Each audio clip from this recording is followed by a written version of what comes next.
Om Swastiastu. Perkenalkan, nama saya Eka Dex Dwiana, nomor absen 14 dari kelas 11 Multimedia 2. Teks eksplanasi. Teks eksplanasi merupakan teks yang bertujuan untuk menjelaskan suatu fenomena alam maupun fenomena sosial. Teks eksplanasi ditulis untuk menjawab pertanyaan kenapa dan bagaimana. Adapun ciri-ciri teks eksplanasi, yang pertama, strukturnya terdiri atas pernyataan umum, deretan penjelas, dan penutup. Lalu, yang kedua, memuat informasi yang sesungguhnya atau fakta. Yang ketiga, memuat informasi yang bersifat keilmuan. Lalu, yang keempat, menjelaskan suatu kondisi atau fenomena. Lalu, ada identifikasi informasi teks eksplanasi, yaitu ada dua, fakta dan gagasan utama atau gagasan pokok. Fakta yang dimaksud di sini adalah kejadian yang sungguh-sungguh terjadi. Fakta terdapat pada paragraf eksplanasi. Lalu, ada gagasan utama atau gagasan pokok. Teks eksplanasi dikembangkan berdasarkan gagasan pokok. Gagasan pokok atau gagasan utama itu sendiri merupakan sebuah gagasan yang dijadikan dasar untuk mengembangkan kalimat. Gagasan utama terdapat pada kalimat utama. Lalu selanjutnya ada bagian-bagian teks eksplanasi.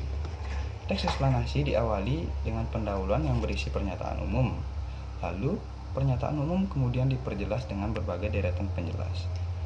Lalu, kadang-kadang deretan penjelas disimpulkan ke dalam bagian penutup. Selanjutnya ada struktur dan kebahasaan teks eksplanasi. Struktur teks eksplanasi seperti yang saya tadi bilang, ada tiga, yaitu pernyataan umum yang berisi tentang gambaran-gambaran umum tentang topik yang akan dibahas. Lalu ada deretan penjelas atau proses penjelasan yang berisi tentang penjelasan lebih lanjut tentang topik yang akan dibahas. Yang ketiga ada penutup yang merupakan kesimpulan topik yang akan dibahas.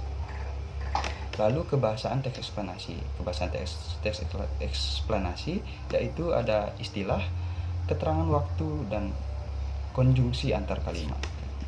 Lalu ada produksi teks eksplanasi. Yang pertama ada pola pengembangan teks eksplanasi.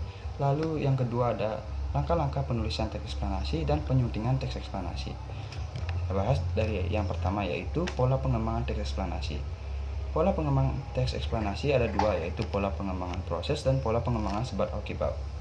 Lalu, langkah-langkah penulisan teks eksplanasi.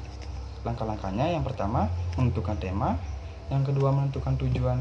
Yang ketiga, mengumpulkan data dari berbagai sumber. Yang keempat, membuat kerangka. Dan yang kelima, mengembangkan kerangka menjadi suatu teks eksplanasi. Lalu ada penyuntingan teks eksplanasi. Langkah-langkahnya, yang pertama, membaca secara teliti dan mengetahui kesalahan pada penulisan. Lalu, membenarkan kesalahan pada penulisan. Lalu selanjutnya, memperhatikan runtutan kalimat untuk mengetahui kesalahan dan memperbaiki runtutan kalimat yang tidak tepat, biasanya dengan menghilangkan bagian yang tidak perlu. Sekian dari saya penjelasan teks eksplanasi. Saya akhiri dengan Paramesanti. Om Santi Santi Santi.